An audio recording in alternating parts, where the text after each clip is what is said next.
Mika stiže, ali otišao je na tuđu njivu. Uglavnom, pozdrav narode, dobrodošli na moj kanal. Za one koji ne znaju, ja sam Radoslav i u današnjem videu vidjet ćete prvu prihranu pšenice i naravno prvu prihranu uljane repice u 2026. godini. Uživajte! Naravno, uvek se počinje, kako kažem, od kalibracije i sad ova prva tura, ona uvek bude najkilavija, što je i normalno. Tu nam sad treba malo vremena, mi ćemo sad ovdje uraditi kalibraciju, ali generalno ovo đubrivo nema u onoj tabeli, tako da tu moramo da malte ne nagađamo i Mika će morati na njivi da pripazi. Sad ćemo pokušati da naspemo 500 kila, to je tačno za 2,8 hektara, to je otprilike 100 kila po jutru, 175 kila po hektaru. I time bi, ako to bude sada dobro, time bi značilo da smo podesili kalibraciju i onda dalje ćemo raditi tako kako je prvo ta podešena. Naravno, ako ne bude dobro, Mika će morati još malo to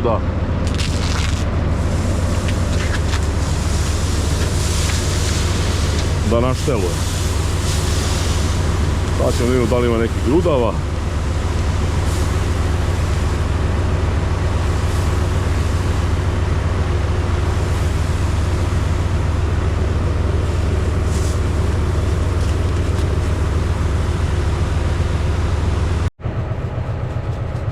Kalibracija naravno uvek prvo, to je neizbežno.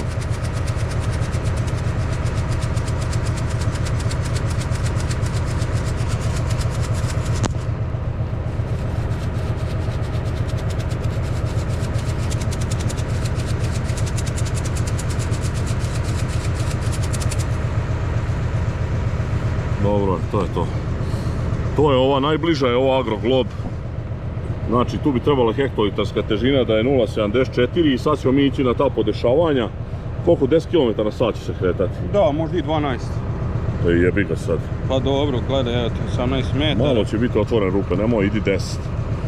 Znači, 21 je normalno, znači između 19 i 23 je 21. 18 metara 128, pošto ta ureja slabo leti, ti otvori na 130 i levu i desnu stranu i to će biti dobro. Na 10 na sat. A ovdje stavi na 22, stavi malo jače. Eto. Znači, 22, 130 podešavanja. To bi trebalo da funkcioniše.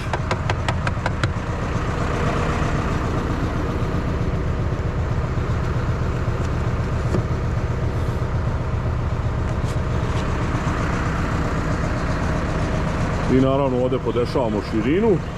To ste verovatno, ako ste pratili do sad moje videe, naučili.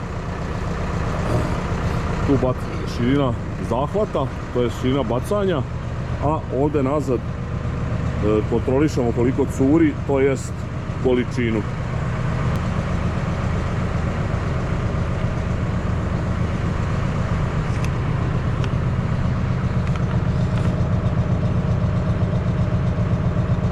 To.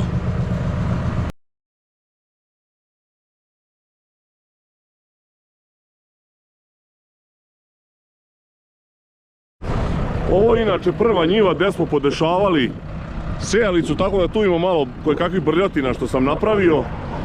Jedna od njih su i ovi stalni tragovi koji nema veze sa životom, tako da ćemo, evo vidite sad Mika ovaj put mora razbacati kako mora. Znači, a poslije ćemo vidjeti kako ćemo zbog stalnih tragova. Tu sam napravio malo problem i bez veze ćemo, kako kažem, jedan prohod je totalno bez veze. Evo vidite kako ide. Lepo baca i dosta ovo dobro leti s obzirom kako zna da ne leti.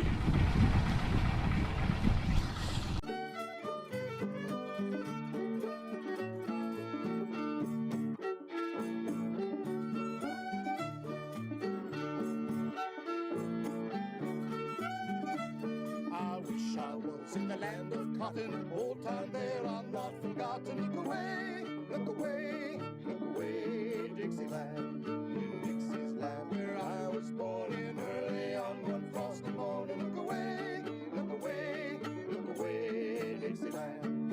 And I wish I was in Dixie, hooray, hooray.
O, vidiš kako baca. Ujepe, sunce. Preblizu si otišao. Baca u kola pravo. Otvari se ne treba, da dobaci. Viš da vrca još. Vetar nosi. Sitno je taj, ne valja veštak ništa. Prestigni ga malo pa da otvorimo onda, da ideš ispred njega. Tako. Sad možeš slobodno prići bliže, ne može da to dobro. Tako, još. Evo. Znači mi dobar tada.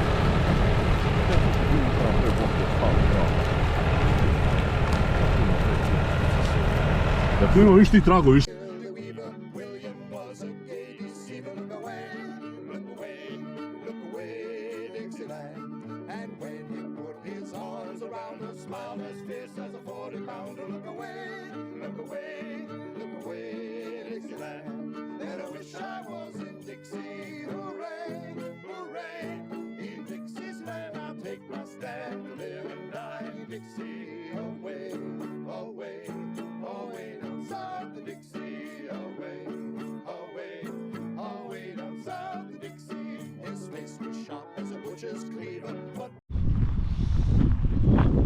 Evo Mika naravno ovo privodi kraju.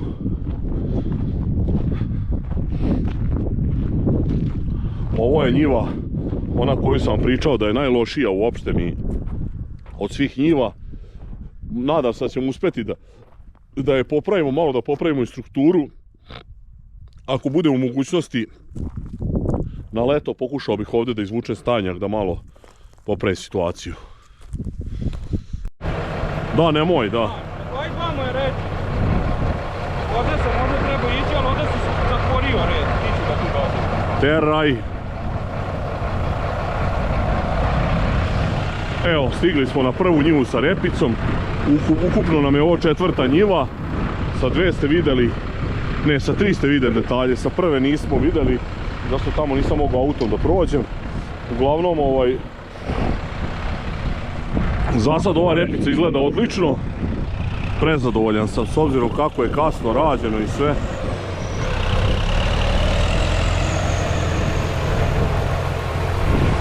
Evo vidite. Ekstra.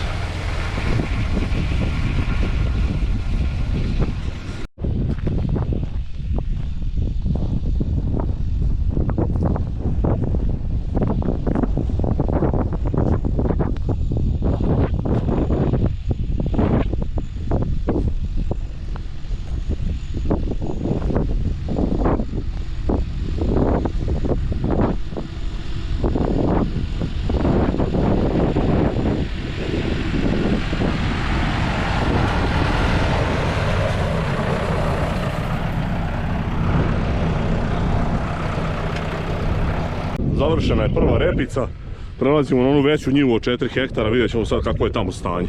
Ako je kao ova, ekstra.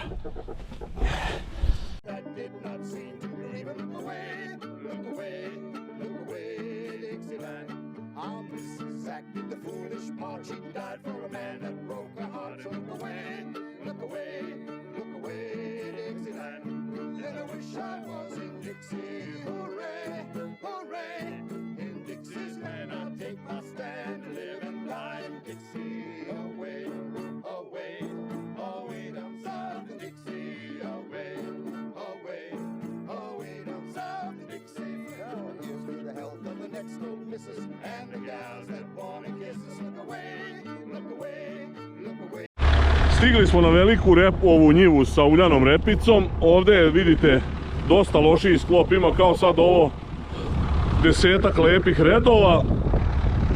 Pa ovdje čak skoro cijela 2 fale, evo ima tek po koja repica.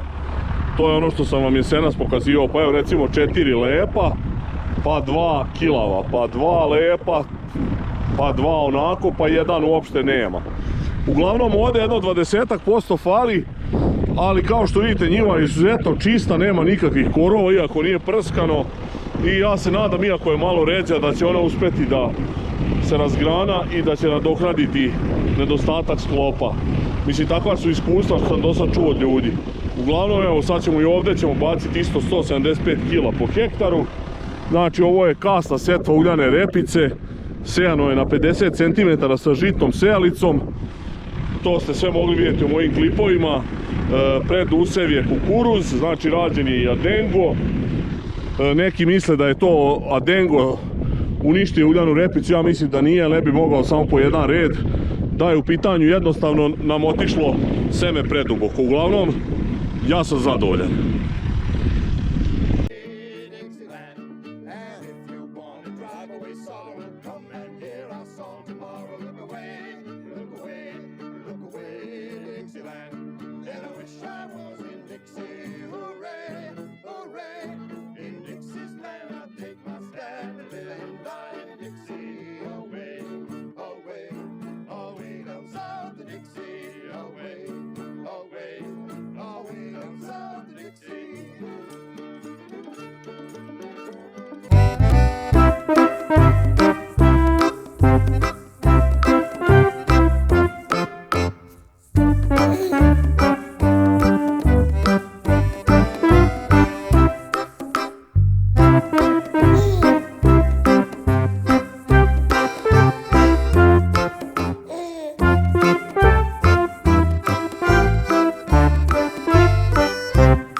Evo sad sam došao na ovu donji deo ove njive sa ovom brežinom.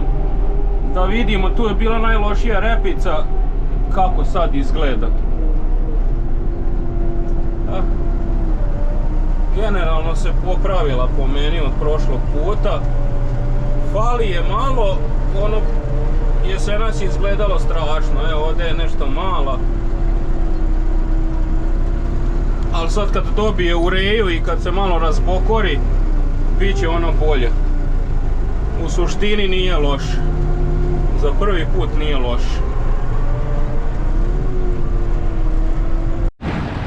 Evo sad se nalazimo na ovoj njivi od 4,5 hektara. Tu je dosta lepo žito. Kao što vidite, nema miševa, nije pojedeno. Tu smo malo imali problema kad nam se smakla sejalica na stabilizatorima i ovdje je duplirala je s lijeve strane, a s desne strane je malo bežala 5 cm. Ali dobro, to ništa nije, to kad poraste to će sklopiti. Uglavnom nije bitno, važno da je dobro posao. Sad smo negdje, evo sad kad završi ovu njivu, bit će urađeno nekih 16 hektara. Plan nam je danas da uradimo oko 40 hektara, to je oko 70 juntara i time bi ja bio zadovoljan. Uglavnom, vidite kako ide. Zaista žita su imala dobru i jesen i solidnu zimu, tako da se sad dobro izgleda, nema nekog velikog podlubljivanja. Za sada ne vidim neku veliku potrebu za valjanjem, jedino ko želi da malo pokrene žito da se bolje bokori, da ga malo, kako da kažem, ono kad se malo izlomi i kad se malo izgazi, ono onda dobije poriv taj da krene da gura i počne da se bokori, tako da to možda nije loša. Inače, što se tiče samog podlubljivanja, mislim da ne postoji, nije izdignuta zemlja, zato što nije bilo golomrazica, nego je bio sneg na pšenici. Uglavnom, radimo dalje i Mika će posle ovoga da ide za Surduk. Ja tamo neću ići, ali on će tamo snimiti neke detalje.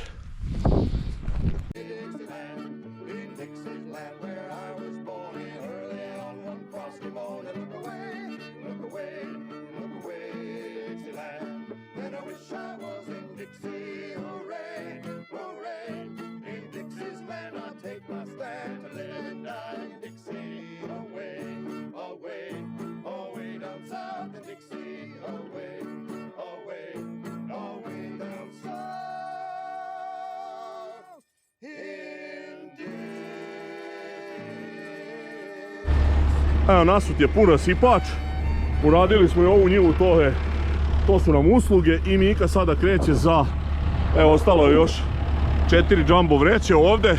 Mika kreće za Surduk, ja tamo neću ići, tamo ima 6,2, 6,3 hektara To će baciti, čekam ga kući pa nastavljamo. Vjerovatno ćemo od kuće sipati i bacati. Uglavnom, za sad dobro ide i nadam se da će tako i nastaviti. Evo sad sam upravo na putu ka onoj njivi u Surduku. Ovo je sad još deo potesa u Sasama. Srećem, ovdje put nije loš. Ostao je dobar kao što je bio i letos, tako da mogu da idem normalno nekom brzinom. Sad ćemo vidjeti kako je tamo žito. Rasturivač je pun, Radoslav ne ide sa mnom, nema potrebe, ide se vozamo bez veze, tako da idem da bacim to pa se vraćam nazad za Krčedin.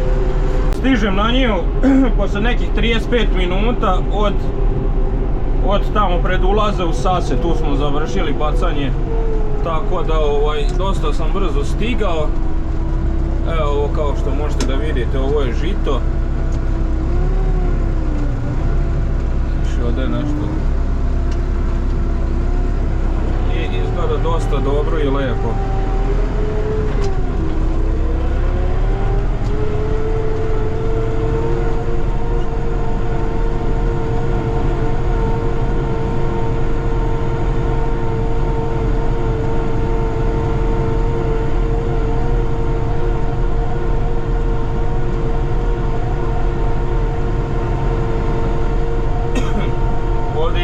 Ima ovih oplaza što smo ranije krećali i što smo kasnije krenuli, trebali su malo više vamo, ali dobro, naučili smo sad. Evo, ovaj komšija nije uzorao. Snimit ću vam malo kad budem razbacivao sam.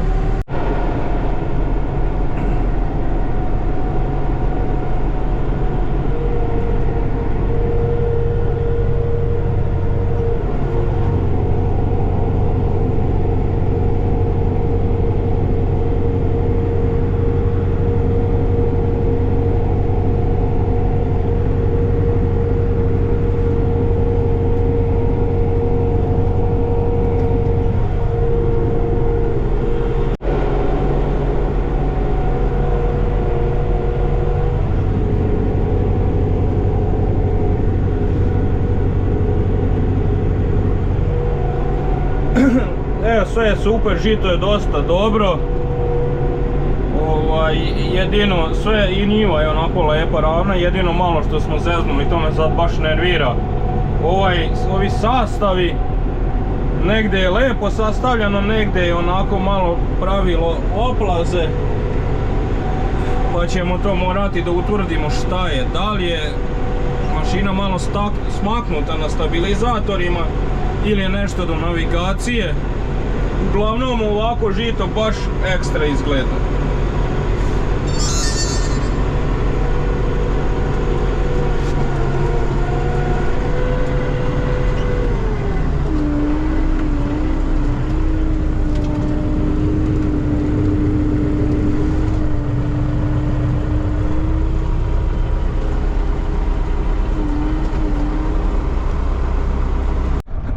Ja završio sam ovu njivu od 11 jutara, krećem sad kući. Ovdje je ova strana odavde negdje do pola njive je seme tretirano sa nekim dodatnim preparatom. Sad ja ne znam, Radoslav će vam objasniti šta je to. Da li je to neki kao stimulans za rast, neko đubrivo za bolje klijanje, na tu foru nešto. Ali sad tu ja ni ne primetim neku razliku, pošto je jesen bila skroz pogodna za nicanje, tako da verovatno je do toga. Evo sad otprilike sam tu na polovini njive i meni to deluje sve isto. Da li će to kasnije malo da se odrazi na prinos ili nešto, da će pokazati u nekoj kasnijoj fazi, to ćemo vidjeti. Ovako za sad, evo, sve mi izgleda podjednako. Evo ima i pomalo rupa, ponegde nije strašno. Evo sad ovdje ima ovaj jedan deo gdje sam sad naišao da ima, možda trebalo malo pretrčati. Nije kao pre 2 godine kad je bila ona nenormalna najezda. Možda na cijeloj njivi ovoj od 11 jutara imam 5-6 ogumaka. I to su mali, nisu ni veliki. I nisu ogunci, dalje ima žita, ali ga pasu. Tako da bi možda mogli da dođemo da pretrčimo. Evo sad ovdje nigdje nisam naišao na ogumak, na miševe. Tako da to bi nam možda trebalo 2-3 sata malo tu da pretrčimo. Da potrujemo ih. Mika se vratio za 2,5 sata iz Surduka i sada ide ovdje da baci na sljedeću njivu. Znači imamo jednu uslugu, jednu našu, pa verovatno će on snimiti neki detalj iz te njive, a verovatno poslije toga sljedeća tura kreće mrak. Tako da vidjet ćemo šta ćemo i kako dalje. Uglavnom, za sada ide dobro, samo nije baš sigurno da ćemo do mraka uspjeti sve da uradimo, ali nadam se tih 40 hektara. Za sad smo na 25 hektara. Evo, nastavljamo dalje po Krčedinu da bacamo. Ovo sad uslužno bacamo jednom prijatelju. Evo, kod njega je nešto ranije sejano nego ono u Surduku. On ne ostavlja stalne tragove i to. Tako da pogledajte kako je kod njega. Ovdje je i sklop odličan. Znači, ovo je presejano, tako da mi sad uopšte ništa nije jasno, ali žito je fantastično.